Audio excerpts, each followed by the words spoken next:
Do you know where your food comes from? Do you know how it's produced? Do you know if it's sustainable? Do you know if it's environmentally damaging?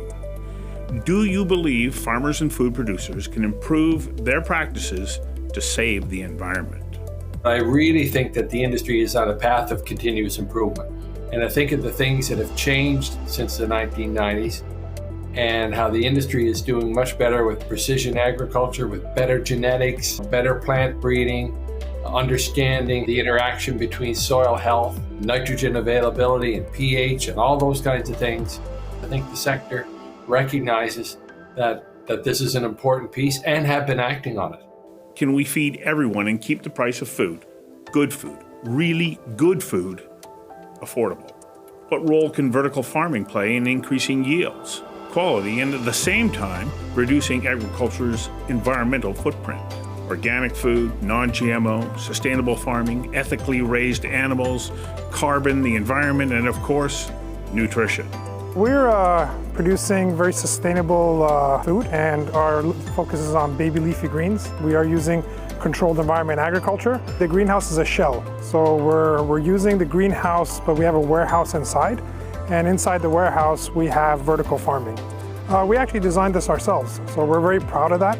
And it's designed here in BC. It's Canadian technology. We are looking to implement it for ourselves, but in the future, we are actually looking to export this agricultural technology. Full automated system, so from seeding all the way to harvesting, it's fully automated and touchless. We have 7 skilled laborers, we have 3 management, and ourselves, so about 12 people. We're going to be producing, with our first phase, about 450 tons per year. When we do expand within the same facility to 16 racks, we'll be able to do 850 tons a year. The actual facility itself is about an acre.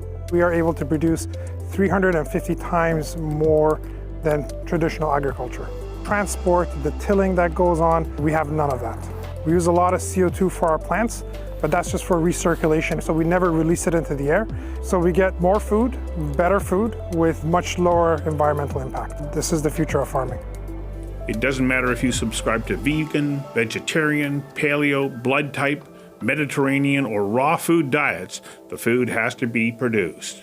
So what roles do genetic technologies, innovation, vertical farming, local farming, and reducing food waste have on production, cost, and saving the planet?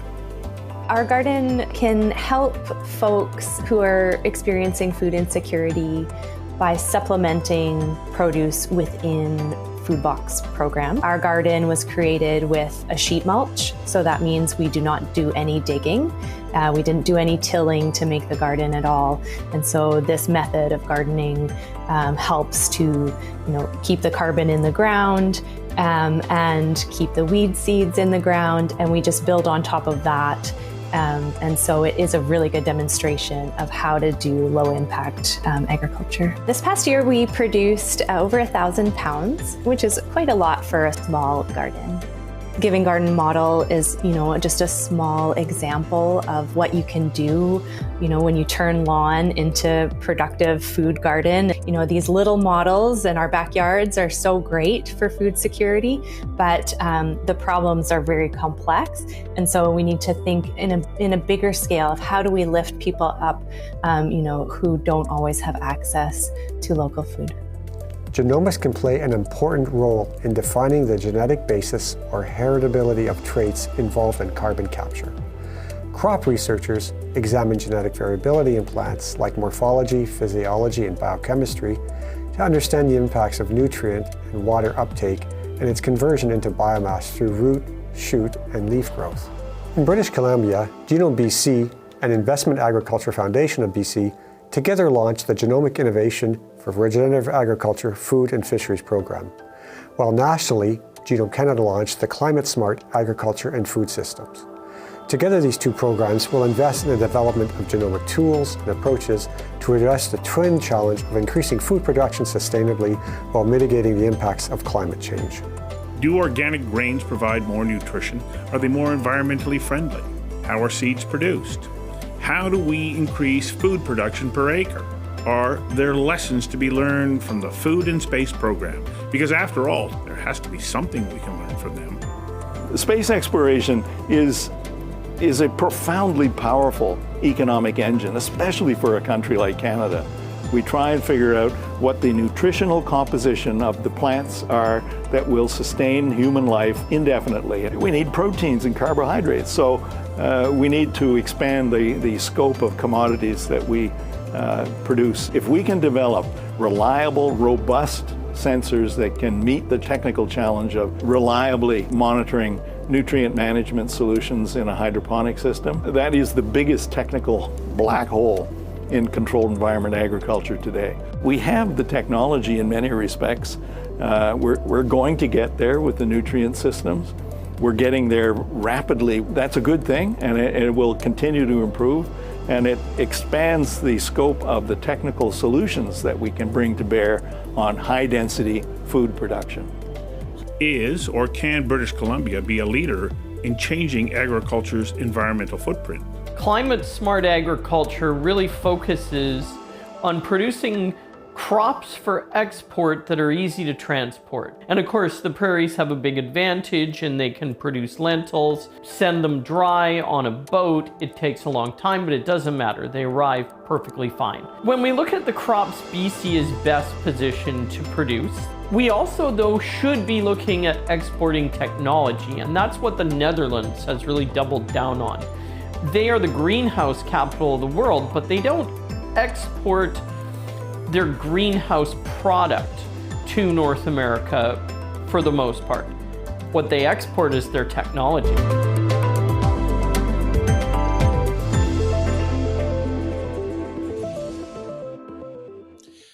Welcome to Conversations Live, Climate Smart Agriculture, Growing Better Food. Tonight we come to you from the traditional territories of the Musqueam, Tsleil-Waututh, and Squamish First Nations, who have lived on and continue to call these lands home. According to Torfi Johannesson, the department head of Working for a Sustainable and Integrated Nordic Region, by 2030 we will need close to 50% more food than today, 45% more energy, and 30% more water. Tonight, our objective is to examine ways that genetics, technology, a rethinking of agricultural practices. What are we learning about growing food in space and growing food in community gardens? And how can those endeavors offer to grow better food, increase food security, and grow more, and improve agriculture's environmental footprint, which, by the way, is significant? So let me start by saying this evening is not about pointing fingers at food producers.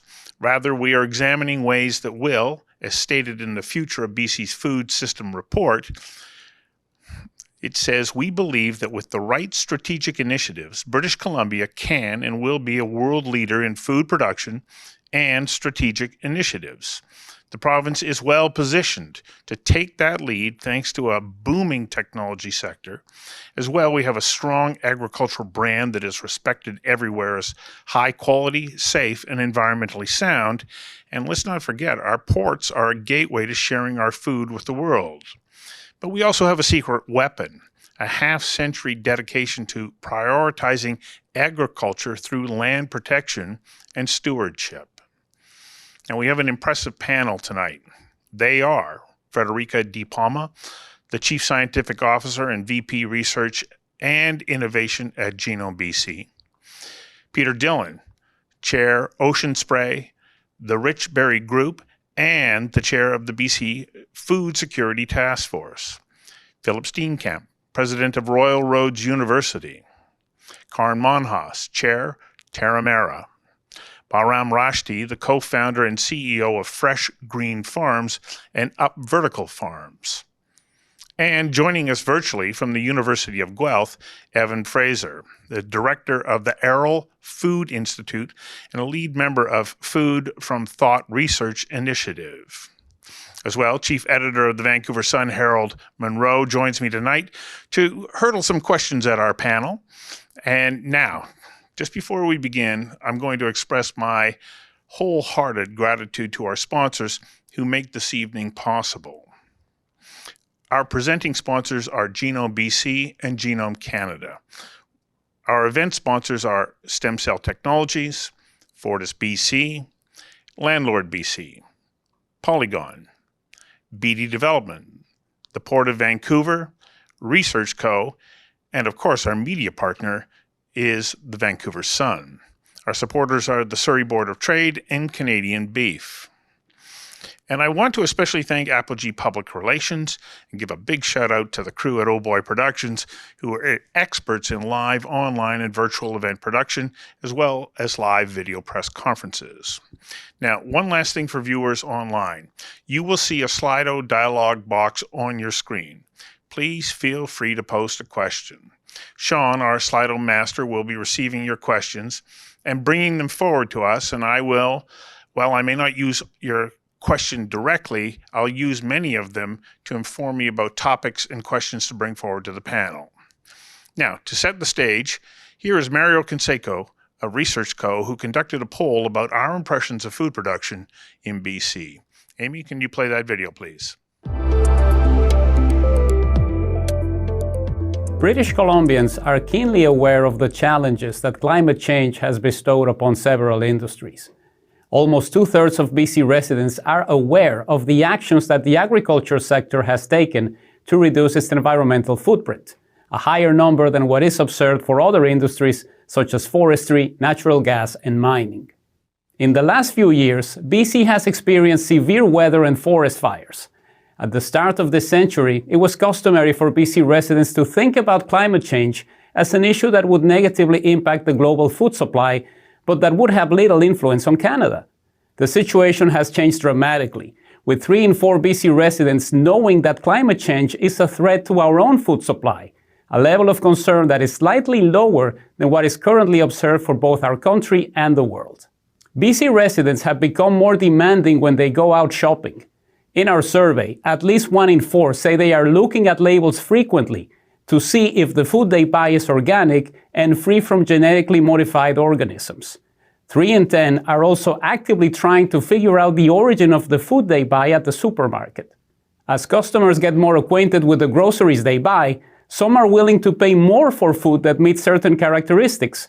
Almost 2 in 5 BC residents are willing to pay at least 6% more for food that is local, while about 1 in 4 would also pay more for food that has no genetically modified organisms. At this stage, just over 3 in 10 BC residents are willing to spend more if their groceries are certifiably organic or come from a company that has implemented policies to reduce greenhouse gas emissions. For Conversations Live, I'm Mario Canseco from Research Co. Now, I have one last video that I want to play. It's short, but it helps us set the stage so that we understand partly the scale of what it is that we're trying to do. This from Dr. Frank Mittliner of UC Davis. Amy, can you please play that video? Imagine this sheet of paper here being the entire surface of the Earth. That's all of it, 100%. Now, I fold this sheet of paper, and I will fold it twice until it's roughly the same size as a postcard. What you see now is roughly the total amount of land in the world. The rest is water and ice. That's all land in the world. Now, this here is my business card. And the equivalent amount of my business card is all agricultural land. So this here is all land. This is all agricultural land. And if we now take this agricultural land and we fold it into one piece that's 1/3 and the other 2/3, and then rip this business card into pieces, then we have a agricultural land mass that's 2/3 marginal land. And marginal means here you cannot grow crops because either the soil is not of good enough quality or there's not enough water. That land is referred to as marginal land. Okay, so 2/3 of all agricultural land in the world, but also here in North America, is marginal, cannot be used to grow crops. So what do we do with that land? We graze ruminant livestock there. And why? Because they can make use of cellulose-rich feeds. Cellulose is a carbohydrate. They're the only ones that can digest that. Humans and monogastric animals like pigs and poultry cannot.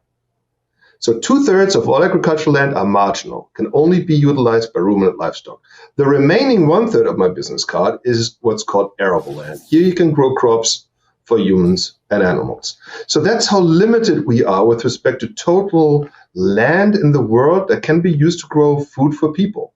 And I want to bring one more nuance to this. This 1/3 of my business card, the arable land, has to be fertilized. Half of that arable land is fertilized with chemical fertilizers, and the other half is fertilized with organic fertilizers, which almost without exception stem from animal manure. Now to our panel. That helps to set the stage. We have a big task ahead of us tonight, and when I say us, I mean everyone who has a connection to the production of food and also the consumption of food. Now, Peter, I just want to give you a heads up that I'm going to come to you last on this first question because of your role as chair of the Future of the Food Report, which speaks to many aspects of climate smart agriculture, but it also covers topics that can add to our discussion tonight. So, Frederica, I'd like to start with you. I'm going to ask you and then all other panelists the same question. As stated in the food report, can BC and by extension Canada lead the next agricultural revolution, one that is climate smart? And I'm assuming that you're going to say yes. How are we going to do that? Thank you for the question and thank you for the invitation on this panel. You asked me if they can, and yes, they can. That doesn't mean they will or would, but yes, it's absolutely possible. I think BC, as you have already in your introduction illustrated, has a number of components here that are extremely strong in the ecosystem for this to happen. There's the technology, there's the environment that is extremely resourceful. There's a lot of water. There's a lot of agricultural land, and an incredible amount of innovation that is bubbling up in the ecosystem. I think one of the things perhaps that will allow the switch or accelerate the switch would be to think about this in a more holistic way than we have done in the past, and perhaps referring also to the Ministry of Agriculture and Food strategic framework that they've just released in 2022 in BC, with a focus on regenerative agriculture. Regenerative agriculture is this holistic way of thinking about agriculture, where we push the innovation. Yes, we push the increase in economic profitability and in productivity, but we do so with an environmental stewardship in mind, with a social responsibility, and using responsibly indigenous resources and indigenous agriculture. So if all of these pieces come together, I think this is possible. But genomics are going to play an important role in that. It's the technology, it's the innovation, absolutely. Karin, from your perspective, because you've already said, no, I'm going out there and I'm going to already start to make this happen. Tell us where we are and what do we need to keep pushing towards to make sure that we do take a lead. Thanks, Stu. Yeah, I mean, I agree. We absolutely have an ability to be a world leader here. Actually, Vancouver and BC already hit above its, our weight class in terms of agriculture and agricultural technology. I think 13 years ago when Terramera started, people would have laughed if you would have said that, Vancouver would be a global agri-tech leader. And now when you look at the number of quite significant agricultural products, agricultural companies and technology companies focused on this area here. I think a huge part of this is, being on the West Coast here a lot, I think people have been, and especially in entrepreneurship, there's been a lot bigger focus on trying to figure out how we can bend the curve of economics and climate and environment so that we can actually bend the curve of profit and economics to align with environmental and climate benefit. And so these are hard problems to be able to solve. And BC is a leader in clean technology, and agriculture is a real major part of the solution that we have to be able to get aligned if we're going to actually solve these climate issues. I would say it's the most important. I think a few things are happening here. One is, a social change with people looking to see and consumer demand looking at different types of products. Organic was long been one of the movements, but you see how much is going on in terms of labeling and the fight around labeling. But it's going more than just organic now. People are looking at nutrition. They're looking at climate effects. There's increasing conversations around soil health, carbon footprint, regenerative.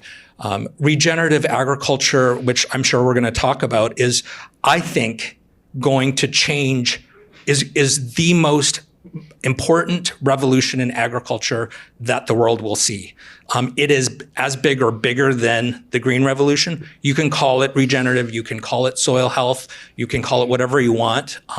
But I would say if farmers do not, if we do not start switching to regenerative agriculture, it will, those that don't switch are going to be left behind economically.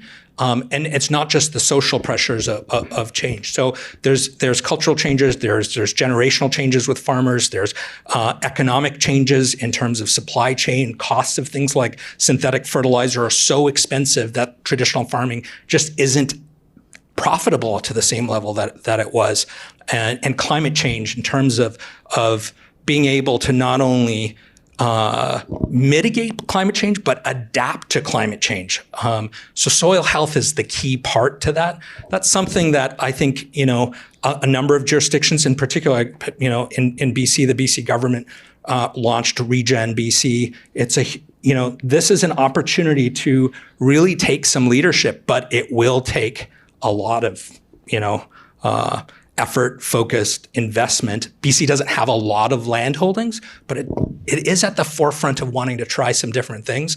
And that's, I think, probably the greatest opportunity is this wealth of technology and technology companies and clean tech companies in Canada, and this opportunity to utilize a first mover effect on regenerative and start showing the economic value, not just the climate and the carbon footprint value, but the economic value of regenerative agriculture. And third, I would say, is the opportunity to potentially, and this hasn't been talked a lot about, but the opportunity to leverage marginal lands or unused lands, as well as all lands in the agricultural land reserve. We're not using a lot of the lands that we have in the land reserve. And so how do we actually take that asset and turn that into something that allows us to be a world leader? Evan, I see you nodding there. And you're, in Ontario. Thanks for joining us. It's much later at night for you, but I appreciate you joining us, because so much of what is happening at the University of Guelph, you've created this center of food production excellence and research.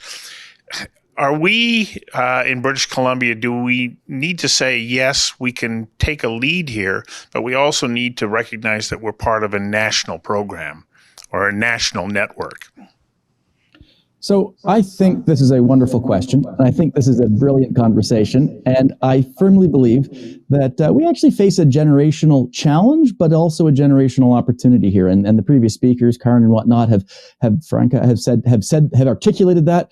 I'll put it this way: the farmers on the planet over the next generation will have to produce more food than all farmers ever have cumulatively in all of farming history.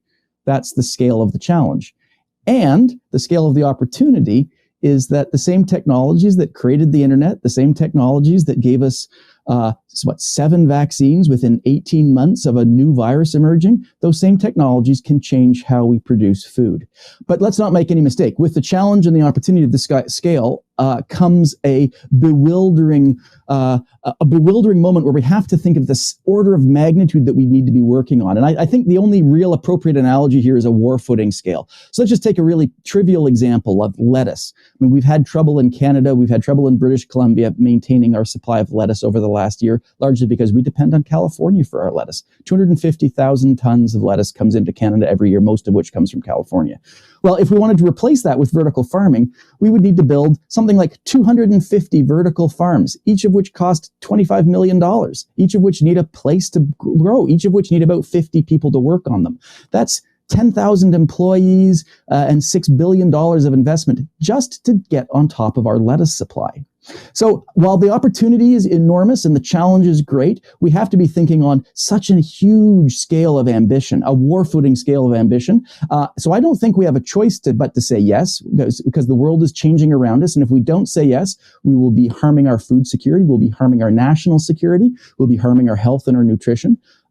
So we have to say yes, we have to step up to this challenge, but let's not make any mistake. This is a generational challenge, but within that generational challenge is this huge opportunity. And I think a place like British Columbia, a country like Canada that has the stable regulatory environment, the good workforce, a good quality infrastructure, good ports such as the ones you're sitting right next to out there. Canada has every opportunity to play a global leadership role on this. And I really think that trying to help us realize that global leadership role is something that I'm going to direct the rest of my career towards. Don't know of anybody else, but it's something that I'm burning up with fire about. Well, Bahram, the perfect lead into you, because of course you said, yes, we recognize that challenge, and you have just started production on BC's first vertical farm. Tell us what you're doing, what led you to this, and where you believe that we can go from here. Thank you very much, Stu. And to piggyback on what Evan was saying, we do have that ambition, luckily, so we have started this project. And just like you said, we just went live this week and have our products on the shelves. So to answer the original question, we do believe BC can lead the agricultural revolution, and we have stepped up to actually lead that in our sector and show that we can. And just to put it in perspective, we produce a tremendous amount of baby leafy greens, enough to cover the West Coast and the Pacific Northwest as well in regards to supply to the market. And what we do at Up Vertical Farms is we design, build, and operate commercial scale, high density vertical farms for baby leafy greens. And we've decentralized the model that the panelists were talking about, where they supply and distribute from a central location such as California and Arizona. We intend to build these all across Canada and eventually the US, where we feed a specific region, one to multiple states and provinces, like I mentioned, and that cuts out the transport costs and a lot of different carbon footprints that come with it. But just to add on to some of the numbers Evan was saying, we grow with 1 acre what you would with 350 acres worth of conventional farmland. So it's extremely efficient. We've designed it to be extremely efficient and cost effective, and our products are actually priced to compete and replace the field-grown supply coming in. It's at the same price as well. That was always the intent.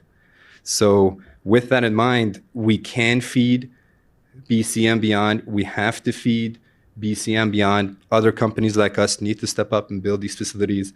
Vertical farming is going to be not just a supplement to conventional farming as it is now. It's going to be a necessity to hit some of the numbers that Evan was saying in regards to the demand.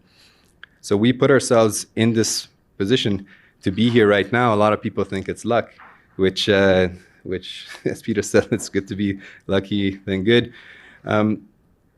We knew many years ago, it's almost a decade now, that we've been working on this project, and we took our time to make sure that when we do hit the market, we can supply consistently and reliably food that is clean and that is good. And we streamlined our operations to be able to automate the seeding line, the harvest line, and the packing line to continuously provide that affordable food to the mass markets. And we aligned ourselves with some of the giants in the industry, such as OPI and Dole PLC, to be able to get that retail input, not just to come up with a product later to the BC market and beyond and say, well, we have this, can you please buy it? We've perfected our ecosystem and our actual production facility to be able to produce what the market wanted in advance. So now we're saying we produce what you required, and it's local, it's pesticide and herbicide and fungicide free, it's touchless, nobody touches the product, and it's reliable all year round, and it's affordable. It's the same price as I mentioned. So as a result, not only is it possible, we are actually doing it at Up Vertical Farms. Well, I'm happy that you're doing it, and you're doing it on scale, because as we've seen, getting product out of California and southern United States becomes more and more difficult. But we also play a role individually and in communities. And this is where, Philip, you and the team at Royal Roads come into the equation. What is it that you're doing that we as individuals can learn from, or as collectives in neighborhoods, that can help us to reduce the environmental footprint of food production and ensure food security? Well, thank you for the question. And I was a little intimidated by Evan's comment about the scale we need, given the scale I'm working at. But I do think we have to work at all scales. We have to work at the individual scale, the household scale, local, regional, national, and international. And at Royal Roads University, we situated at Hatley Park, the southern part of Vancouver Island. Used to be the Dunsmuir Estate. It used to be a fully functioning working farm. When I started there as president 4 years ago, I was wandering around and I was wondering why we were not growing food. I mean, this was a farm after all. And then I also learned about the indigenous history there. And that site was called Tichimista, which meant gathering place. And indigenous communities from all over the region would gather there to gather food. Both, of course, the food in the lagoon, but also the food on the land. So it's always been an important site of food production. So we started at Royal Roads to think about how we might make this contribution to the United Nations Sustainable Development Goals, particularly Goal 2, which is zero hunger.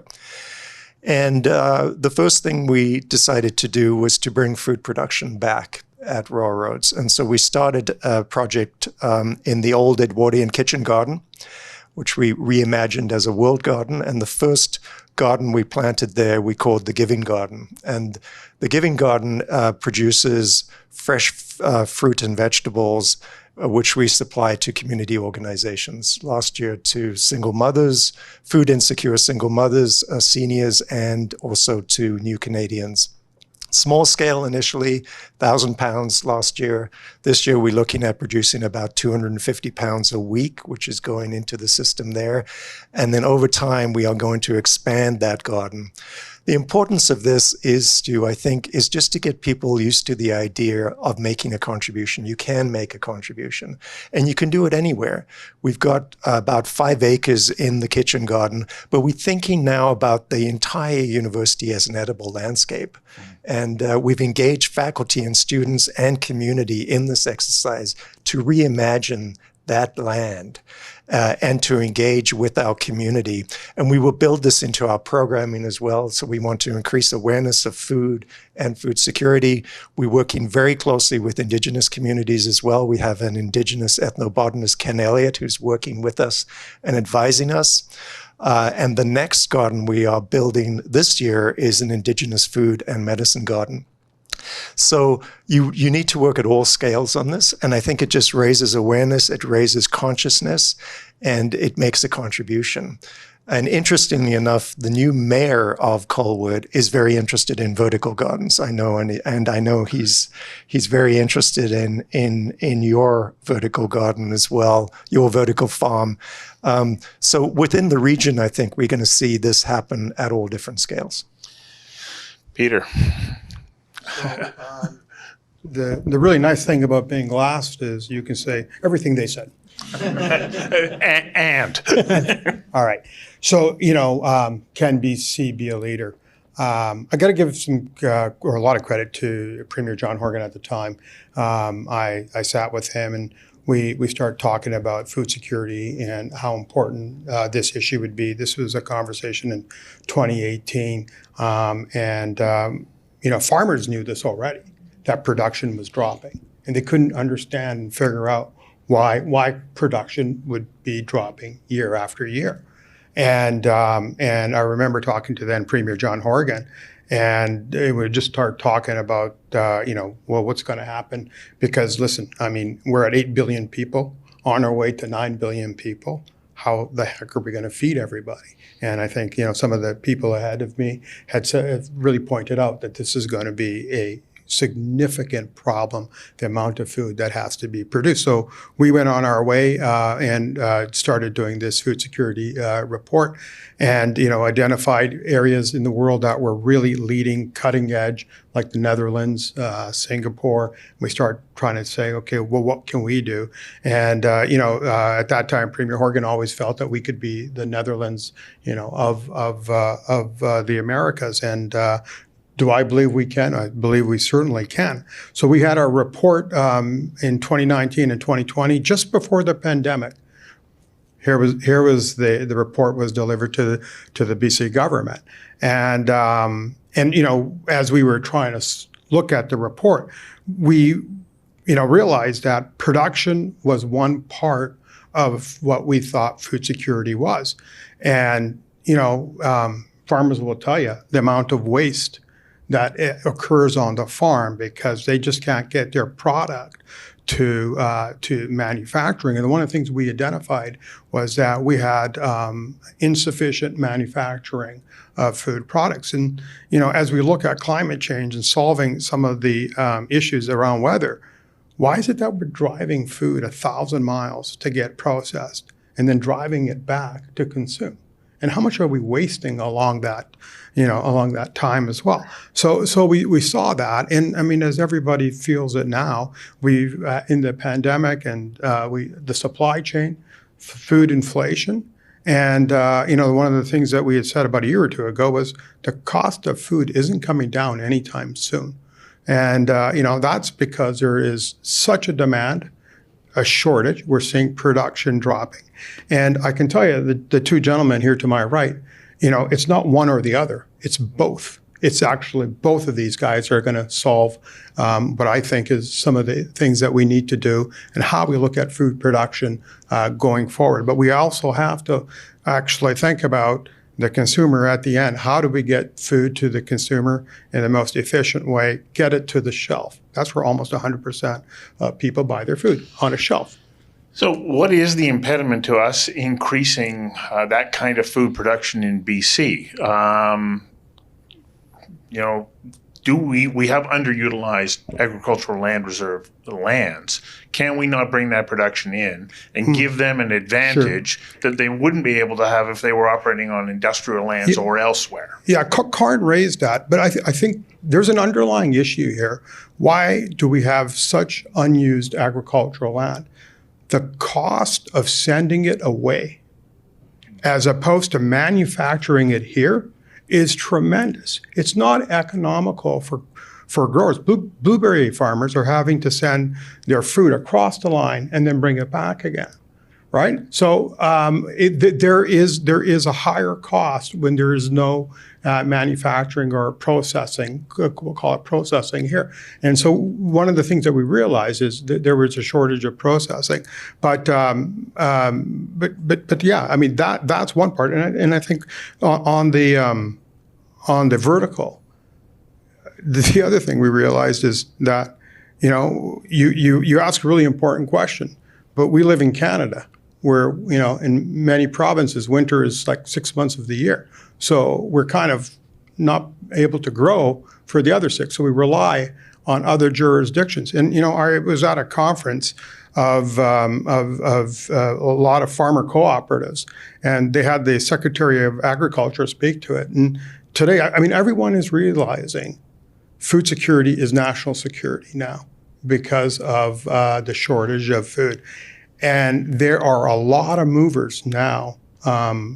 A lot of these farmer cooperatives, a lot of these food companies have realized that production is dropping and are prepared to invest, and today are investing billions of dollars trying to figure it out on how to get production of food up. And I think one of the things that these two are doing, which I think is really important, we talk about moving food to places. What we should be moving is the technology, because I think we're coming to a point in time where it's really local. Grow local, process local, feed local, because we have supply chain, we have climate change, and we have pricing of food. And we have to start thinking about how we can drive kind of a local economy here. So Question, hands up everywhere. Baran, and then I'll come to you, Karn. Thanks, Stu. Just to add a bit more insight as to what Peter was saying in regards to figures, when we say we feed BC and beyond, we produce up to 850 tons annually in our facility, in the 1 acre facility of baby leafy greens.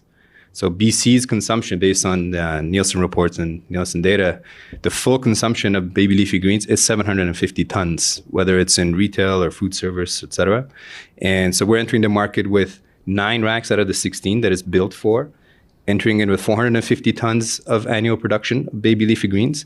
And then we ramp up to 850. That's a tremendous amount of baby leafy greens. And you will never get the whole market of BC, but as a result, we intend to feed all of Western Canada. And we are actually on shelves in April across Western Canada, starting BC, Alberta, Saskatchewan, all the way to Manitoba. So we are doing it on a commercial scale. But just to add to some of the numbers Peter was saying, we do it in an extremely sustainable fashion. We use 99% less fresh water, 99% less agricultural land that you're referring to, 99% less fertilizers. We recycle and reuse all of it. So just because we have fresh water and agricultural land, what we're allowing to do is save it for other farmers, whether it's regenerative or otherwise, or future generations to use. And we just use a fraction of that for the production capabilities that we have, allocating the rest for other farming to take place as well. So I'm just going to go to Evan first. Evan, I see your hand up there. Thank you. I'm not quite sure how to get your attention, but I was successful, obviously. Thank you. Yeah. So I really wanted to just jump into the point that Peter made about the loss of the processing sector. So I did my PhD at UBC 25 years ago, and I remember interviewing a farmer in Delta who described how his career as a farmer had sort of been losing processing markets. So he'd produced potatoes for a potato chip company, but the potato chip company had closed. And then he produced strawberries for a strawberry freezing facility, and that had closed. And he'd just sort of gone one after another until he'd sort of lost all sort of crops and was sort of thinking of what on earth to do with his land. So this is something that's been systemic across Canada. And one of the consequences of the original North American Free Trade Agreement, like way back in the 90s, was that the North American food processing, and especially our vegetable processing sector, really moved south to California and places like that. And the Canadian farmers have been absolutely at a loss for accessing markets. So if we want to build back our food sovereignty, we want to build back our ability to process food. And processing is really important because it extends shelf life. We think of food processing as bad, but you think of freezing a strawberry or turning a strawberry into jam, then you extend the shelf life, you reduce waste, you add value, and you capture all that locally. So we need desperately to be thinking critically about how to rebuild our processing capacity if we want to achieve any of the sort of things that we're aspirational about on this conversation. All right, thanks. Over back. Karn? First of all, I just want to support what Peter and build on what Peter and Evan are saying. This is out of my area because we're not in the processing, but just from the farmers that we're working with, one of the key things that we have seen is just the lack of modern infrastructure and investment in agriculture here in BC. Peter brought up the Netherlands. The Netherlands is such an interesting example because, here's a country you can drive around in one day. It's smaller than Vancouver Island. It's you have a very small a very small country with a limited amount of land. And if you look at the economic productivity that they get out of every acre of agricultural land, it's on the order of 250 to 300 times more agricultural dollar value per acre than British Columbia. And so how do they do that? Now, it's not an exact comparison, but some of the macro factors that you can look at is they have a limited amount of land, and they've looked at that as a resource and combined their interest in food security because they actually built their land really, like literally from the ground up, but also these advances in technology. So it's a country that's really invested a lot in technology and fused agriculture with technology. When you go there, you see, machine learning and AI based grading technologies. You see, AI based insights on how they actually manage their land. And so BC is a very similar example with a limited amount of land, but a high degree of technological innovation. So how do we start learning from that to start getting that adoption? production or processing isn't our scope of area, but it is an example. That, for example, there's a regenerative farm on the Sunshine Coast where I live called Persephone, and Brian Smith, who runs it, he wanted to actually start saying, okay, how do we start utilizing ALR land and have a value-added production here? So actually started growing hops and barley on the land, and then realized there's no production. They don't have the facilities, and it's $500,000. But $500,000 to a small business is a lot of money. So they have to send it all the way out to the Okanagan and ship it back to be able to actually use the stuff. It became it's not even valuable anymore to even farm the land locally to produce the crops that go into the beer farm. So like, how do we, they aren't large amounts of dollars. The same thing with regenerative agriculture. It's, it's small amounts of tools and infrastructure that farmers need to start being able to understand, hey, what is the quality of our soil, and what do we actually need to do to start increasing the quality and health of the soil so we can decrease the amount of fertilizers we need and increase the amount of production. So how do we get those technologies? These are some of the technologies we're working on right now. It costs dollars per acre, a few dollars per acre. So how do we start bridging this really Canadian problem of we've got markets here and we've got technologies here, and how do we start bringing our technologies into our own markets so we have the global leadership rather than shipping it to the rest of the world? Okay, you're asking that question. Where's the answer? So, I mean, there are certain things. I mean, this requires both cultural and policy things. So, for example, Canada has really invested a lot in R&D. So we're really good at R&D to a certain level. We're not really good at growing that to commercial levels. We're good at growing small businesses, but how do we grow small businesses to medium businesses and large businesses? So, some interesting ideas have been put forward to say, for example, instead of how do we incent the industry to de-risk their use of new technology? Because that's one of the key things here in Canada, right? We're a little more conservative than our southern neighbors, and a little more conservative to start adopting new technologies. And the key thing for a farmer is, hey, this is my whole livelihood. My profit may be going down right now because fertilizer is more expensive, the processes, labor is getting more expensive, but at least I know this. So if I'm going to take a new technology and start implementing it, what's the risk to me?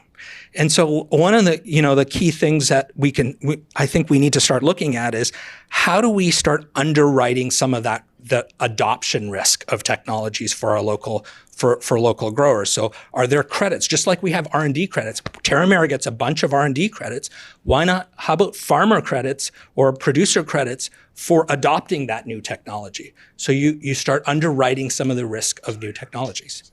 So, we have Genome BC here in BC that helps with a bunch of that research, and they do help to establish that there is value in this. Federica, to Karn's point, how do we help food producers move beyond some of those risky decisions? Yeah, so let's talk a little bit about the genomic technology. I think all of the panelists here have done a fabulous job to identify how to really sort of describe how complex this is and how many pieces have to come together. It's not just genomic technology, but I think the genomic technology has the potential to really accelerate all of that we've talked about. Not so much the processing, but much more upstream. and so there are different areas in which genomic technology has played a leading role, and that is the improved varieties of any sort of crop or varieties of foods. An improved variety that means improved to higher tolerance to climate, salinity, environmental stresses. We have the ability to look at the genomic makeup and understand which genes are important that confer these traits that are improved. We can and we can breed for these specific improved varieties. We can also look at the climate pressures that people, have been mentioning, and through the genomic makeup, we can ensure that we can create varieties that can adapt, foods that can adapt and can mitigate as well the issues with the carbon emissions. And we talked a little bit about that, and also the improved use of the efficiency of the nutrients. So in the same way, but that's not the only technology, and Terramera has also demonstrated that.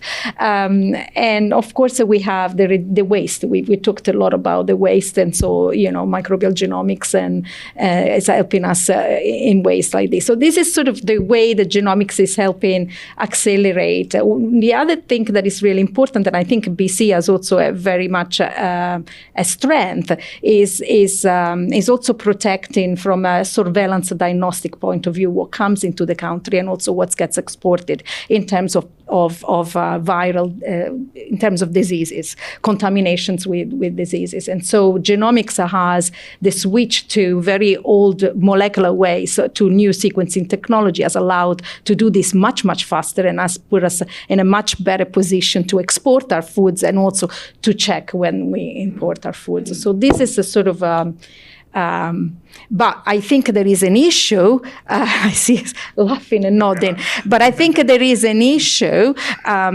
with the de-risking. I mean, we certainly see. I mean, I see certainly that there is perhaps a little bit more of the industry is a bit more conservative in adopting some of this new technology, and so it's. How there are different incentives that I think that the province could give to allow this uptake of technology for economic benefit. I'm going to turn over to Harold right at the moment. Harold Monroe from Vancouver Sun. You have a question for the panelists. Oh yes, thank you. Very interesting so far. There was a mention earlier of labor, and I am interested in that perspective as well, perhaps for I guess two different angles here. One, we hear every summer about a shortage for labor in the valley for pickers, and the Okanagan for pickers as well. If we're going to ramp up production, where are we going to get the workforce to support the industry? And then you talk about vertical farming and new technology. Do we have the programs in our universities and college to train the next generation of farmers who need to know about these things? Peter. Yeah, no, thanks for the question. I love the question. You're absolutely right on the first part. Are we short on labor, farm labor? Absolutely. I would even go as far as saying if we didn't have the foreign worker program, we would not have many farms left in British Columbia or for rest of Canada. Young people just don't want to go to conventional farming. They just don't. And it is so critical. Every year, we get less and less people that are interested. Just the process of getting people here is now starting to become a little easier. But to your point, British Columbians, Canadians don't want to do it. Now, what's being done on the technology side is actually a really different mindset. Let me share a story with you. In 2019, I was in New York City at an AgTech conference. It was about 350 young people, kind of like, well, even younger than Karn as well. I mean, very young. And I was standing in the room, and one of the older people there, and I'm looking at this 350, and I go, "What do you guys do?" They go, "Oh, well, we're farmers." "You're farmers? Well, where are your farms?" They go, "Oh, on the rooftop here or in a container over there." And that was my aha moment. It's not that young people don't want to grow food. They're just redefining farming. I think we think farming as a field, a tractor, and a farmer. And they think, no, farming is actually in a room, moving this button, using these controls, have a white lab coat on, and growing food production. And I walked away probably the most inspired I ever was that, you know what? Young people are not disengaged from growing food. They just don't want to do it in the conventional sense. But I think businesses like this are going to re-engage young people to come back and grow food. So when we grow food that way, are we addressing some of our environmental and climate issues because we're taking that transportation out, we're keeping it local? Philip, I know that you want to jump in on this topic too. Yeah, thank you. And I noticed that we've got the Dean of Food and Land Systems from UBC in the audience tonight. So I want to do a shout out to UBC, University of the Fraser Valley, and others who are indeed doing some excellent work in these areas, and I think are preparing the workforce of the future, both in terms of high tech, but also in terms of the kind of local engagements I've been talking about too. And to follow on your point, I see a lot of interest in young people. The woman we hired to set up our food system at Royal Roads University owns her own company called Edible Landscapes. She's in her 20s. And she is building edible landscapes all across the city in Victoria and in surrounding communities. So there's a ton of interest there. I think for the foreseeable future, though, Canada will rely on foreign farm workers. That's inevitable. I mean, we've seen a significant increase in immigration numbers just this year. But I do think we need to do more work to encourage interest. And that's why the example I gave you of what we're doing at Royal Roads engages the community. We get volunteers in. We're working with Pearson College. We're bringing students in from Pearson as well. So we are trying to spark that interest in agriculture, whatever form, and in food production, whatever form that takes. All right. Thanks, Stu. There's a couple of points that was discussed I'm going to touch upon. In regards to the labor that was mentioned, everything that we've discussed here today, we don't know how we fit into this model because it's the conventional way of growing it, whether in outdoors or in greenhouse. What we've done is we've disrupted the whole system, and now we don't know where we stand in BC, how we can get help. So for the labor part, we don't have seasonal workers because we don't do planting in one season and then harvesting in another. We have just-in-time production, which is rare in agriculture. It just doesn't happen. What we do is we stagger our production over our actual racks, dedicating different tiers that are individually controlled to be able to grow for different life cycles. So at any given day, we seed and also harvest at the same time on the other end after a 14 to 21 day cycle based on the variety. As a result, we have skilled technicians in the field of controlled environment agriculture that we're building up and keeping. And they're all Canadian here. And we don't have migrant workers coming in and taking sometimes the money back as capital flight as well. And in return, we're going to start working with universities and getting these new generation of Canadians trained, because we have noticed that a lot, as Peter said, people don't want to come to the old way of agriculture. They're looking for tech, they're looking for innovation, they're looking for challenges. And there's no shortage of brilliant minds in Canada. We designed a whole facility with Canadian engineers and architects and builders. And now new generation Canadians are working for us and with us to improve our systems. And they're very, very smart. And that's what when we started this whole project, we're wondering who can come in and work with us. And you'd be surprised to the brilliant minds that are out there looking for opportunities to come and help in ag, because there's always been traditionally a little bit of a gap introducing technology into it, and we are doing that. And just to touch up on some of the other parts, R&D, we did R&D for years ourselves, and without the help of BC government or federal. And so we don't know how that would happen and how we can get help for that. We designed the whole thing. We grow on site, we pack on site, and we distribute. And we're putting a huge dent into the capital flight that happens for baby leafy greens. Over 90% of baby leafy greens across Canada is imported from the US, whether California or in the wintertime from Arizona. And so we're keeping all that here to be able to do that. Go ahead, Stu. So you're true entrepreneurs, and that entrepreneurial spirit is important. Evan, I see your hand up because I think you want to jump in on that very topic. Oh, well, this is again, it's one of these ones that's so important and so huge.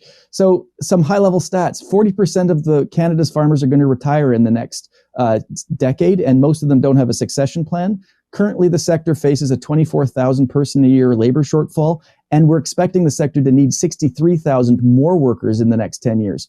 So there's this enormous gap between what we've got in terms of trained workers and what we need in terms of workers. And the short-term strategy has to be our immigration. And Peter's completely right. We wouldn't have farms if we didn't have temporary foreign workers. But we also have to recognize that the nature of farming is changing and it's not as seasonal as it used to be. So we have to be offering more permanent pathways to immigration for highly skilled farm laborers. It's just as simple as that. And there's a whole lot of immigration policy that needs to be wrapped up in our food security policy. Again, Philip, you're right. We need to supercharge our ability to train students, but we also, and Ricky and the Dean's Council, the AgVet Dean's Council has been great at this. We need to recognize that Peter is right, that the farmer of the future is just as likely to wear a lab coat as drive a tractor. And that means we've got to break down those silos between like engineering and computer science and ag science, because we need sort of an all hands on deck interdisciplinary approach to training this new kind of farmer that's as likely to be in a vertical farm as grow potatoes in Delta. And both are important. It's not an either or, it's an and both scenario that we need to be mobilizing here. So, Sean, that is almost a perfect segue into our top question here on Slido, isn't it? Yeah, there's a good, and it's a really current question as well from Karina Umali. Are we able to access the new federal budget on clean technology, environmental and climate innovations for BC agriculture? Who wants to jump in on that? Federica, you want to take the lead on this? Because I think that you play an important role in helping to advance so many aspects of research and the development of technology with what you're doing here at Genome BC. Well, for sure, from a Genome Canada perspective, who operates at the federal level, and they are very obviously interested in understanding how to utilize the power of genomic to improve agriculture, and in particularly climate smart agriculture and the new food systems. Genome Canada operates through a network of pan-Canadian centers. Of course, Genome BC is one of them here in the West. We are independent, but we also, and so we received money from our province, but also through Genome Canada from the federal government. And so we invest in programs that help our ecosystem develop this technology and then, of course, use this technology as well. And company uptake this technology. So we work all the way from upstream, building capacity, R&D, and beyond by partnering as well with businesses to try and solve the more important challenges. So I think that our agency for sure plays an important role in terms of investing in this area. I just would like to make a point that when we talk about genomics, because I know Terramera is here and we said a little bit about it, and also Evan said, when we talk about genomics, genomics is also a data science. And I think a lot of the next future agriculture is also precision agriculture, which we haven't talked very much, but it's part of that, the regenerative agriculture. And it is about really learning about data, and it's about integrating also the data. So it's about making predictive and decisions to try and save on resources, on minimizing the wastage and increasing the productivity at the same time. And I think this is important when we talk about BC because and Canada in general, because having worked in food security abroad, I see that the potential for data coordination in this space and using it effectively for precision agriculture is a little bit behind.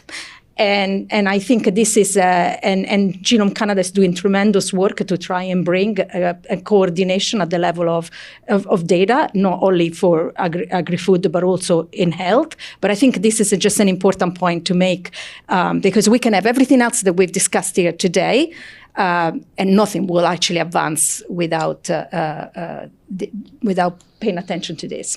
So Peter, to your report, you talk about that there needs to be this push to create ag tech incubator programs or accelerators. How important is that? And then when you tie it into coordinated effort by educational institutions at all levels. Peter, can you speak to that and then follow with you, Philip? Yeah. So listen, I just want to go back to one of your questions earlier. You said, well, what's the answer? As we were putting this out. Oh, is there a one sentence answer? Yeah. I mean, this is relatively not too long ago that we weren't even talking about this. And in recent times, food security has become top of mind. And so I think we'll figure it out. We have to figure it out. And there's smart people, not just here, but in many other rooms that will. And when we did the report, we were looking at, these centers that could emerge around innovation, around ag tech, and to do what we saw in verticals, but also precision farming, I think exactly. So, we were kind of identifying that if we go forward, it's not a one or the other. It's a multiple number of things, because we realized that the declining food supply globally is a huge problem. You look at Europe this summer. They had the hottest summer. And I don't know who drinks champagne around here. I think a few of these panel members probably do. But the Champagne region, for the first time in France, didn't grow a grape. And it just is now starting to show that you just can't rely on the same thing. And as we looked at this report, it was about disruption. It was about looking at doing things differently. How do we do it? Supporting the existing, conventional way, but also looking at new methods. And there's so much noise going on, not just here, but around the world on what ag tech is. And I think it is getting defined. It's getting defined by these guys here. It's getting defined by other people as well. But, you look at the Netherlands. You really, we talked about the Netherlands and how they've, kind of looked at growing food completely different. The USDA actually now recognizes ag tech as a very viable opportunity around food growth. And, it's kind of one of the few administrations that have actually said this is about the future. So it's I'm not sure I answered your question, but the question is quite a big one. Philip. We're in the middle of something that Dr. Thomas Homer Dixon calls the poly crisis. So these crises we are seeing, this is not a perfect storm. This is not a coincidence. These crises are converging, and they're feeding on each other, and they're going to multiply. And, Evan made the point about the need for multidisciplinary, interdisciplinary approaches, and we absolutely need that right now, because all of these issues are interconnected. So climate change obviously affects food supply. We saw the way in which the pandemic cascaded into the economy, then into politics. The atmospheric river here in BC in November 2021, devastation through the Fraser Valley, cut off our supply chains. You mentioned the crisis in Europe, the drought and the heat. That's going to continue to occur. So it's not an issue of local versus global. We have to do both. We have to relocalize as much as we can. So we're growing more, our supply chains are shorter, but we also have to keep trade open too, because there will be this variability across the world. We've seen a significant increase in hunger just in the last few years. Estimates last year were 828 million people in the world were malnourished, 45 to 50 countries, serious levels of hunger. That has cascading effects, migration, social conflict, war, and this all feeds on each other. So this is a roundabout way of answering your question about the institutions. We have to look at all these problems and how they intersect and work on them kind of collectively, because it's all part of trying to secure our food supply, as well as many, many other things as well. But to the question about whether this is possible, I looked up some stats. I think in the early 1900s in North America, households were spending 42% of their income on food. And in the years before the pandemic in North America, it had got down to around 10%. It's starting to rise again. So we've done this before. We've seen these technological revolutions before. Evans, I think, painted a very vivid picture of the scale of the challenge in front of us. But you've heard, I think, tonight about the remarkable technological transformations that are available to us. And in combination with really good policy and kind of cultural change, I absolutely think we can get there. Karn.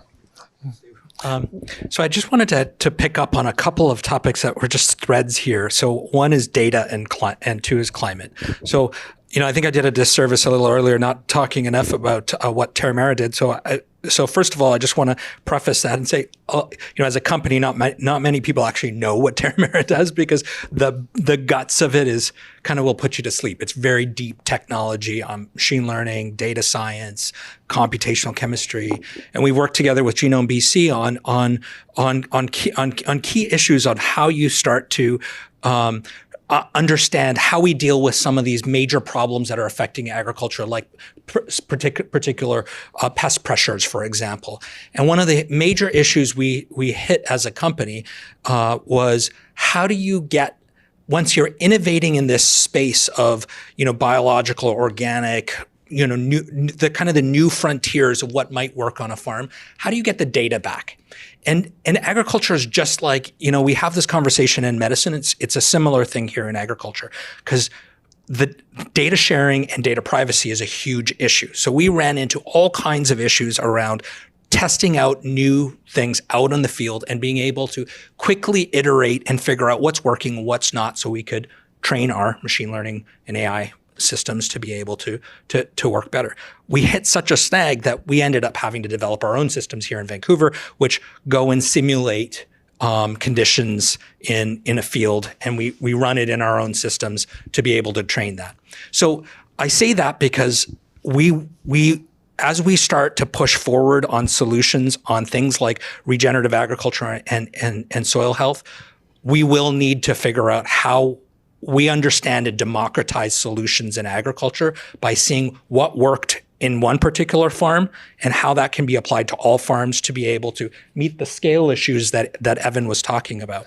So the second thing I wanted to talk about, where data combines to climate, Terramera just spun out a new company called Miraterra, which is focused on soil diagnostics and soil health, applying our technologies towards that.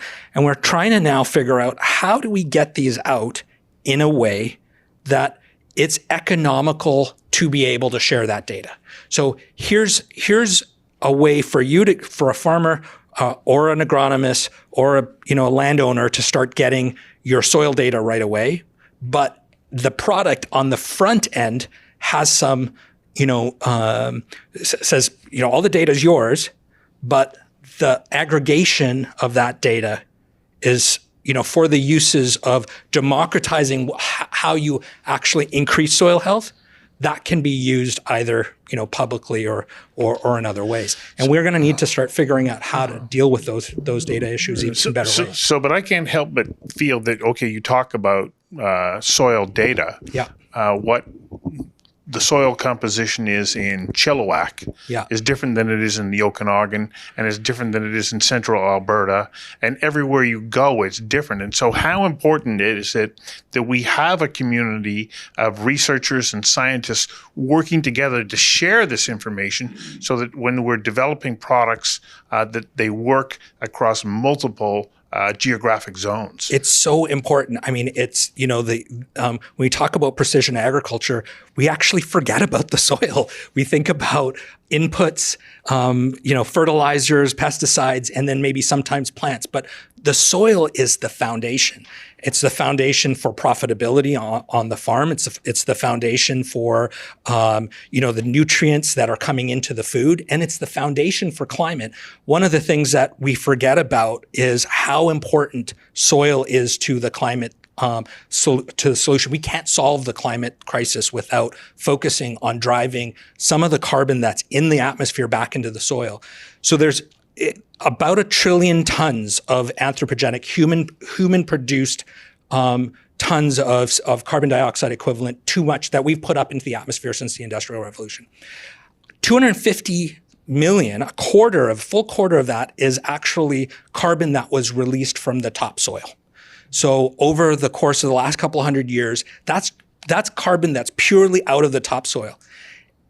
And so, yes, there's a problem that we have in the atmosphere and too much carbon, but we have an equivalent problem in farming in soil, because when that carbon is removed out of the soil, that actually deadens the soil. We're losing topsoil, we're losing water holding capacity, we're losing nutrient holding capacity. So as we drive every every ton of carbon that we can drive into the ground, you actually can hold God, I don't want to get the stats wrong, but a huge more amount of water into the soil. And that soil actually holds more nutrients, so you need to use less fertilizer. The farm is actually more productive. You're getting more nutrients back in. So the question is, how do you start pulling? I mean, this is the challenge of our generation, and this is what regenerative agriculture is really focusing on, is how do you get that carbon out of the atmosphere and use the magic of agriculture and plants and photosynthesis to get it back in the soil and keep it there. So I interviewed a genetic scientist out of the United States a couple of years ago who said that he was working on seeds to help them draw in microbes quicker to the roots that nibble away at the plant to help accelerate growth of the stem or the roots of the plant, to increase the carbon capture of the plant. This is where, the interconnectedness of genetics and everything else plays such an important role. Federica? I think that I heard interdisciplinary and multidisciplinary mentioned as part just before in conversation. I think is absolutely needed. So going back to your first question, is it possible? Yes, it's possible, but we have to bring to the table a number of stakeholders and a number of discipline and a number of expertise. This is not a problem that one single person on this panel can solve in isolation of each other. And I think it's only then that really it is possible to unlock that kind of leadership that you have asked about. All right. Thanks, Stu. I think there's a lot of discussions here on how to help the future farmer and producer. I think there's a little bit of elaboration we got to do on what we actually do and what vertical farming is. I just assumed a lot of people did know it discussing this. They think it goes up the side of a building. Yeah. So what we do is we do controlled environment agriculture, which is different than greenhouse. Greenhouses, we are where greenhouses were in the industry about 40, 50 years ago. So we have a completely enclosed warehouse that is inside a greenhouse with no sunlight, completely under LED lights. It's 25,000 LED lights. In hydroponics, we do not use soil, so people know. Mind you, traditional conventional agriculture and greenhouse will always be there for different crops, but for leafy greens, we are bringing it indoors fully, so we do not have a lot of the problems that are being discussed. We are the future of farming, as people label. We just brought it to the present and are doing it and allocating it to baby leafy greens for now. And with that, we have precision agriculture. We have zero crop loss, which is a huge problem in agriculture, whether it's the inputs going in or the carbon emission based on the actual plant that doesn't meet the specs for particular retail. And with that plant, the actual plant and root kind of microorganism balance that the previous professor was talking about, you were mentioning, that disruption or imbalance is permanent now in California because of that change in temperature. What has taken many, many years for it to balance out is now disrupted, and you get proliferation of different viruses and fungus and bacteria, and is ravaging the crops and the farms the producers of baby leafy greens, and that is not changing. So we knew this about 10 years ago when we were looking at the stats with our partners and my brother, and we said, this is going to become a national security issue for food security. Let's do something about it, and we built a facility to be able to start actually filling that gap that is happening now for Western Canada, and then we're going to be building these across. So just to answer, I think people don't realize that we control the full environment. So we constantly clean, dehumidify, and cool the air. We recycle all of the CO2 that's used. We do not have any CO2 escape because we don't vent like greenhouses. We just, with computers, figure out what the actual CO2 amount has been used by the crops and put in that delta that is controlled with software that is constantly detecting what is missing and puts it in, including the water and the irrigation, the nutrients that are there, and oxygen and everything else. Even in the actual racks, which we call towers, and each level, it's scheduled as to what is going into a particular level when it's arugula, a 50-50 mix or different varieties that we have, the computer knows that what on this day, based on the retail that is supposed to go out in about 2 to 3 weeks, what is going into that tray, what level, and the system automatically increases the airflow, changes the actual light schedule to accommodate. So it's very, very smart agriculture, and it's a little bit different than I think than most people are used to, because there's a lot that we've put into this to improve Canadian agriculture, and there's the future of farming, and the CEA knowledge that we're gathering will be applied to other products coming into the vertical space soon. So I've been out and I've seen your facility. It is fantastic.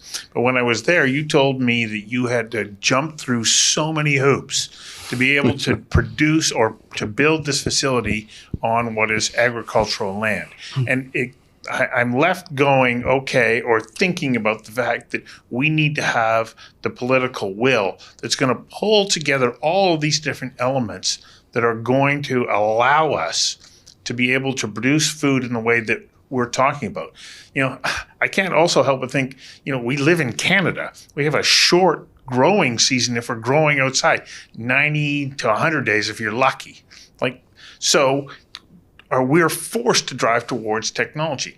But it's a combination of things. Peter, you talked about we need to be having these conversations. How important is it that we have political leaders who understand how important the production of food in an environmentally sound manner is conducted?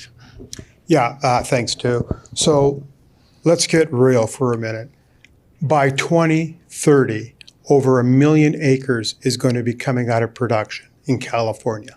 And we all know how much we rely on California. We need this. We really do. And it's been a journey. It started with the Food Security Task Force report. I'm glad to see that your facility is up and running, because one of the regulation changes that the provincial government made was to allow vertical farms on the ALR, which is the right thing because it is farming, it is growing food. So we really do need the political push on solving these issues, because it really scares me when I look out on food production, because we're just seeing less and less in the conventional way. We're going to need companies like yours to step up, not just leafy greens, but other opportunities. And I think now the message is resonating politically as well. I think the evidence is now come before the politicians that are starting to realize we have to act, and we have to act now. And this is the only way we're going to have some sort of sovereignty, food sovereignty. We're never going to be completely, because we're going to rely on so many other areas because of being in Canada, but we can certainly move the dial towards, gaining some sovereignty back. Yeah, just a short point. Food systems worldwide contribute about 1/3 of greenhouse gas emissions. They're responsible for about 80% loss of biodiversity and consume about 70% of fresh water. So clearly something has to change, and we see it's changing in California. So policy is absolutely critical, because we've got the technology, we've got the innovation, you've heard a lot about it, but without the policy, without good policy, we will go nowhere. And so we have to put a price on climate change. We have to put a price on biodiversity loss. We have to have good policy around animal welfare, around compensation, all of those issues. So it's an absolutely critical point. Thank you. Frederica, yes. I loved what you just said, but it goes back to how we started this with the regenerative agriculture principle. That's what regenerative agriculture is when we are thinking about food security, productivity, economic profitability, but we do it by understanding the environment, protecting it, stewardship, social responsibility, the policy structure, the regulatory structures. So we're back where we started. It's key.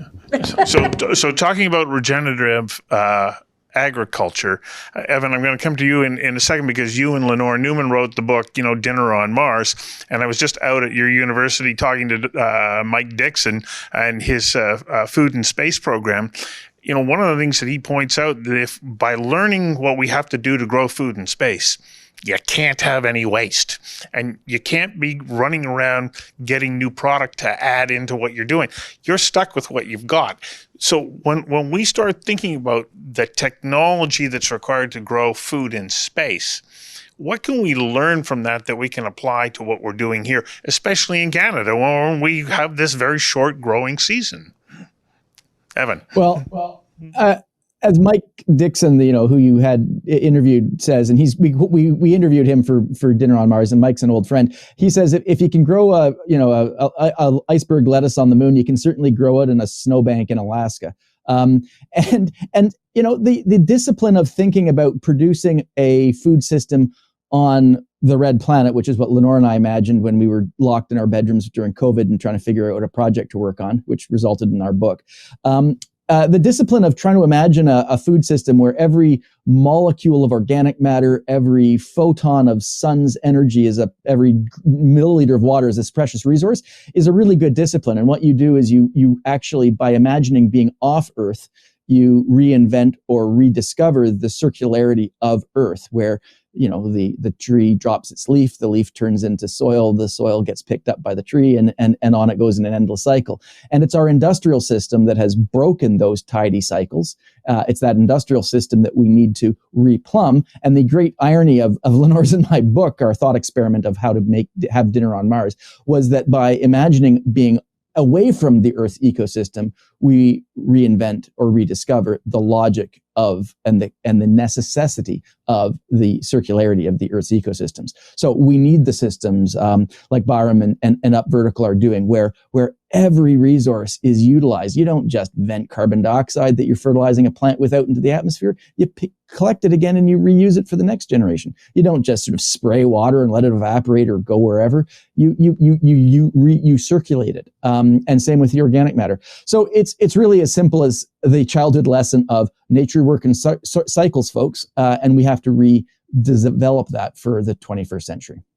So when I talked to Mike Dixon about this, I said, so does this mean that we can grow the food that we need in the far north? And he said, well, yes, we can, but can we afford it? And so as we move forward with these technological advances, he said, it's still less expensive to fly the food in from Southern California to the high Arctic than it is to build out these systems.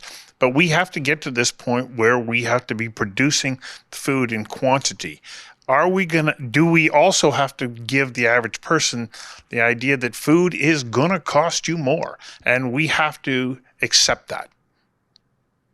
I'm going to go around the panel. We're going to run out of time here. But, we have the vision of doing all of this. I think that the collective energy is here. But how do we do it so that the average person, or a family of, 4 or 5 is, struggling to make ends meet and buying food? Are we going to be able to produce it in a way that the average person can afford? Who wants to start?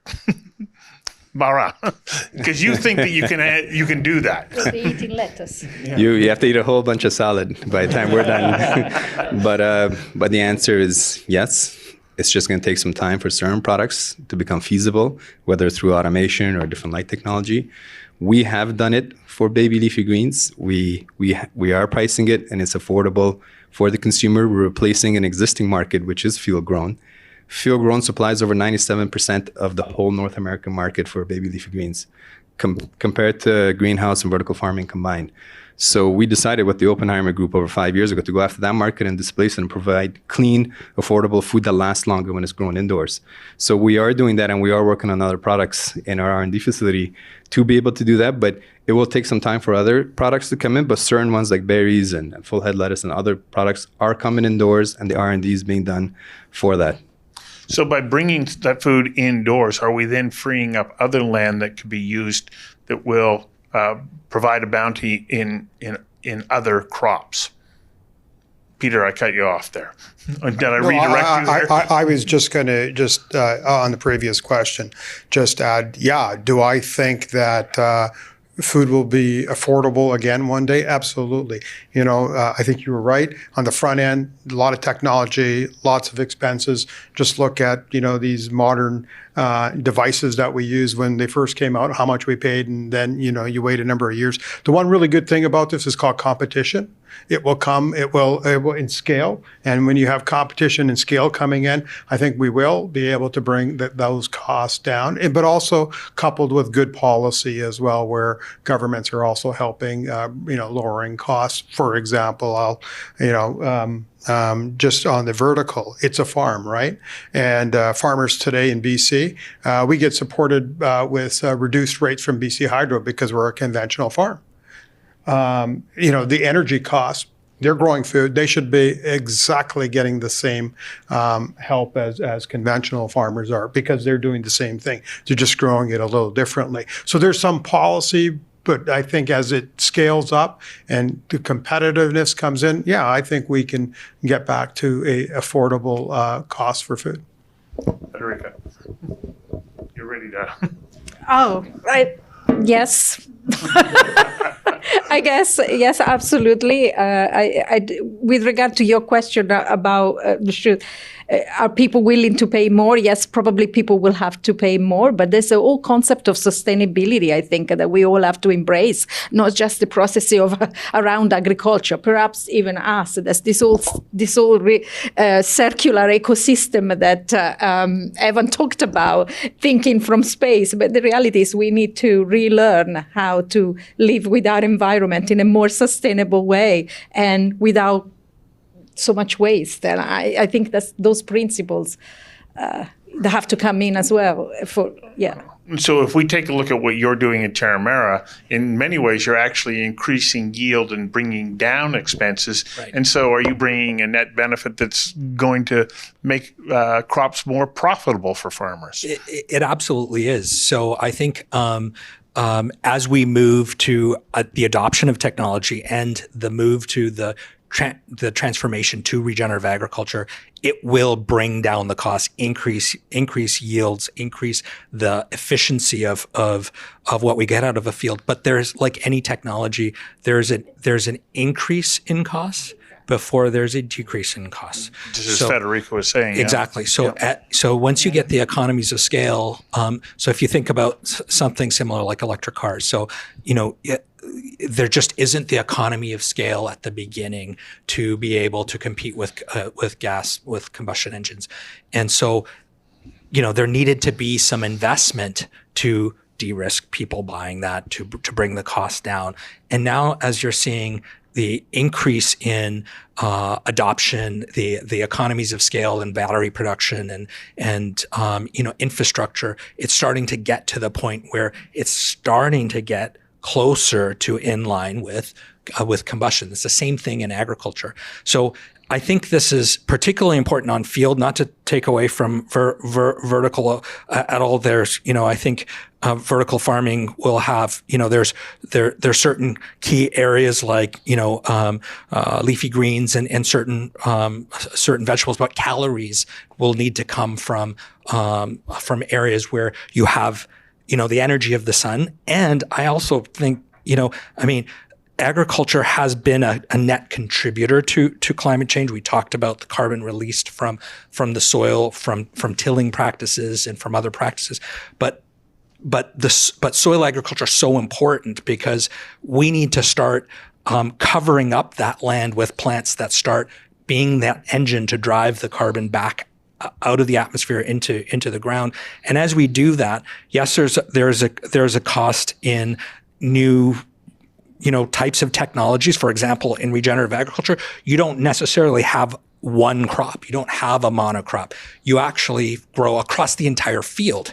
And so in that field, you have multiple crops that come out of it. So you increase the amount of profit that's coming out. But now you need some different equipment to be able to harvest that. And so those are the things that we're going to have to think about. How do we arm growers with either increased food prices temporarily before they go down, or some things that policy wise, like happened with electric cars, to really supercharge the transition. Philip, and then one last question, which has to do with genetics and GMOs and so on, because it's a question that's come up, and we're going to go to Sean here. Philip. Well, just a huge endorsement of moving away from the monocultures to the multifunctional landscapes. I think that's absolutely critical. But to your question, I agree that food prices will will come down.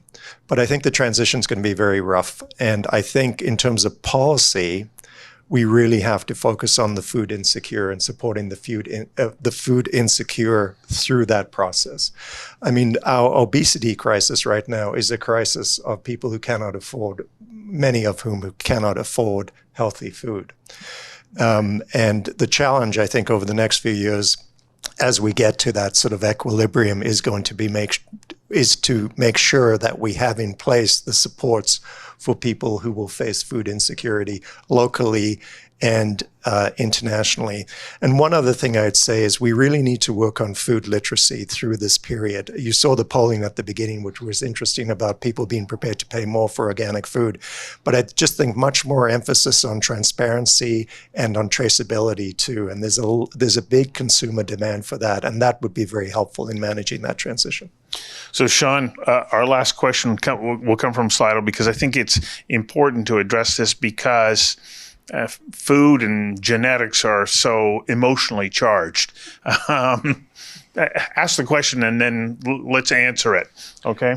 You got it. The question is, what is the current extent of GMO and genetically modified seed and food products in BC? What are the labeling requirements? And are there any restrictions on GMO with regards to food? Federica, I'll go to you first. I'm afraid that I've only been here 2 years. I don't know in BC. I can tell you what it is in Europe, but I don't know here. Well, tell us what it is in Europe. Like, what is the perception about genetics and the production of food? Because as we've discussed tonight, we cannot do what we want to do if we do not incorporate advances in genetic science. Yeah. So I don't know, actually, I'm not up to date with the regulation currently in BC on GMOs, where I was in the UK, and everything, of course, outside of the UK as well, is properly labeled. There has to be labeled. There has to be transparency. Now, the question about GMOs, the perception, I feel it's been very debated. I think it's almost like I liken it a little bit to the same question that we are having right now. When can we de-extinct an animal, maybe one of our favorite creatures or whatever? And people get all upset with the ethics of it, or what are we doing? Are we playing God and all of these things? But the reality of it is that what I was saying, how genomics is improving our variety, is by understanding what portion of the genetic material, what markers, what gene is responsible for improving a particular trait. So it's a small modification to improve a trait in a very controlled way, to understand whether it will grow better in salinity, whether it will be better tolerant to certain stressors, environmental stressors, whether it can be resistant to the pests that are ravaging and destroying, some of our. It's the same with the example of the honeybees, and what we've been doing in trying to protect, making these honeybees more resilient to the pest that was destroying them, and in turn destroying, the agricultural productivity. So I think that there are benefits, and we are not recreating anything. We are making very small, controlled changes. This is the same with the de-extinction. I mean, I know George Church would like to recreate a mammoth and all of this, and everybody's probably heard about this, but the reality of it is what we can use is the knowledge of a genome now, and we can possibly understand what parts of genetic diversity we can reintroduce in animals that we are losing or going extinct. But that's about all we can do, and that's sort of a very beneficial. So I guess what I'm trying to say is it's a little bit shame, but this is the importance of communicating to the public and the social responsibility. Clearly, we didn't get it right in the case of the GMO. Clearly, we didn't get it right during the pandemic, and clearly, we're not getting it right. We're cloning mammoths, but there is a question here about us reflecting on this and understanding at what point, how can we do this better? It appears clear to me that we cannot meet our objectives in food production if we do not, as you pointed out earlier, have precision science working in individual environments to ensure that the plants, the soil, the seeds, everything have the best opportunity to mature and make it to market. Karin. Thanks to just going on Federica's, I don't know the stats here, but I have a real difficulty with this because I feel like this is a bit of a red herring that gets out in the world. So the question, I liken genetic modification to a tool. So it's like a hammer. Like you can use a hammer to build someone a house, or you can use a hammer to bash their head in. So is it the hammer that's bad, or how you're using it that we should be looking at? So same with genetic modification. Genetic modification is, you're looking at precision. We've been doing breeding for centuries. And what we're talking about with genetic modification is generally a much more precise breeding system. So in BC, for example, one of the advances was the Arctic apple. So now you had lots of waste from frostbite and lots of food waste, which contributes to climate change. And the Arctic apple now is resistant to that. And it was, a gene that was brought in that exists, that was introduced in a very precise way. So on the other hand, genetic modification oftentimes gets focused on things like the modification of plants to be able to withstand toxic chemicals. So, for example, you can modify and say, okay, well, we'll spray this synthetic pesticide and these plants are going to be resistant to it. So there's been a major use for that. It's actually also used in regenerative agriculture. But is the problem the genetic modification that people are upset at, or is it the use of the chemical? That's I think we need to get back to what is the use of it and what is the value of it, how we do that, not getting upset at tools. Like it's getting upset at a hammer or a pencil. Well, I think it's clear that it's a very important element in our ability to ensure that we are producing climate smart food. Mm-hmm. We're already over time, so I want to just quickly ask each of you for just a quick closing thought. Evan, I'm going to start with you because you're the furthest out east and you're furthest down the panel line here. Let me start by saying thanks and I've learned a lot, and I've really enjoyed this experience. For me, my final remark would be that the industrial food system that we've relied on for the last 50, 60, 70 years is based on three assumptions: that the weather is stable and the environment fertile, that energy costs are low, and that every year it gets a little bit easier to trade things across borders. And when those three conditions are met, then the long distance trade of commodities using monocultures, although it extracts a huge toll on the environment and workers and animal welfare, provided a hugely robust, bountiful system. But those were 20th century assumptions. Those are not 21st century assumptions. We cannot assume trade is easy, that energy is cheap, and that the environment is fertile. And the kinds of systems we're talking about, which is a mixture of high-tech vertical plus soil-enhancing regenerative that breaks supply chains and makes them much smaller and more autonomous, that's the sort of logic that will win the day for the 21st century. Thank you. Thank you. Baram, closing thoughts. I think, first of all, thanks, dude. This was a great discussion. I think vertical farming is an evolution of what greenhouse has been doing and conventional before that. It's the first time in human history that we've come completely indoors and not relying on the elements anymore. And we've completely shunned out the sun and are growing under LED lights. And it's irrespective of what the climate is doing outside. So consistent, reliable food production is now possible.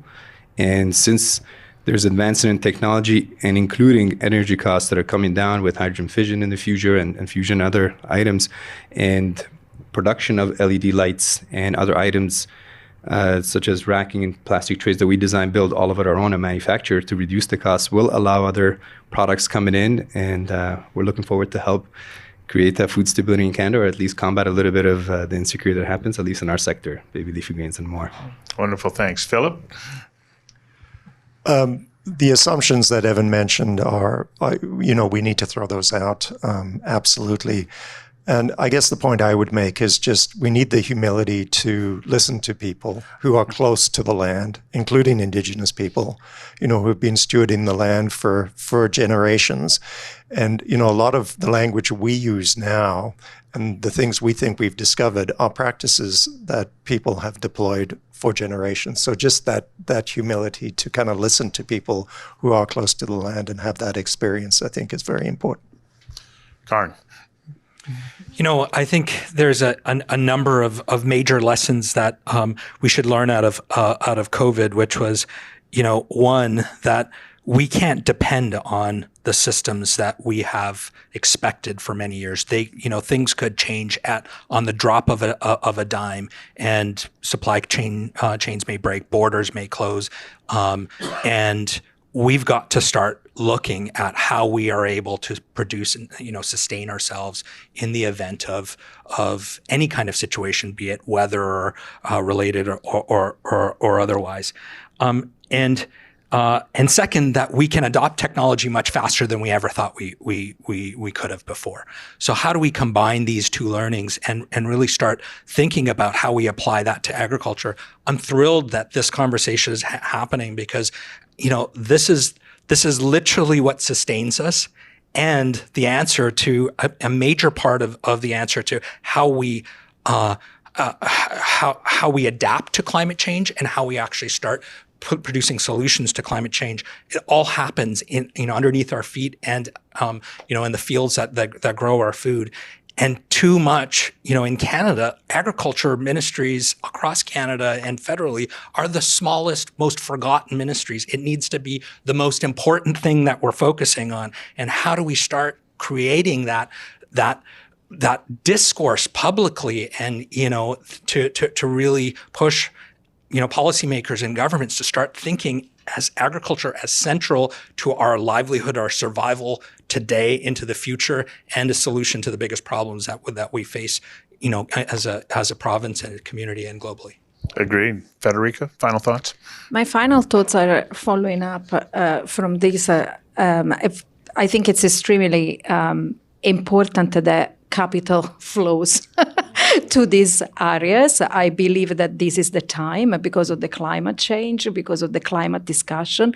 Clearly, everybody is working very hard to understand new approaches and to change completely the game and the cards on the table. And so this is timely. I personally would love to see some different economic value for our environment, value for our biodiversity, value because this will affect many of the conversation we've been having today. So a different way to really value what's important to us. So a different, complete economic way of and taking into account really in our GDP the capital, frankly. And Peter, final thoughts from you. Thanks for putting this together. It's bloody about time we start talking about this because this is so critical. It kind of started with your question, can BC be a leader? Well, I'll tell you, we can't, not one group can do it themselves. We need academia, we need politicians for good policy, and we need the people who grow the food all aligned and working together. So as you started with the first question, yes, we can lead, but we need a real alignment between all of these groups. That's the only way we're going to solve this. That is the only way that we're going to solve this. Thank you all for your time, your brilliant insights this evening. We went way over time, but I can't stop because it is such an important and invigorating conversation. And to all of you who joined us online, thank you very much. And of course, one last shout out to our sponsors. Without them, we wouldn't have been able to do this. So thank you to them. Their names have been flashing across the screen all night. So I don't need to mention them all, except for the fact that I really want to thank Genome BC and Genome Canada for making tonight possible. Thank you.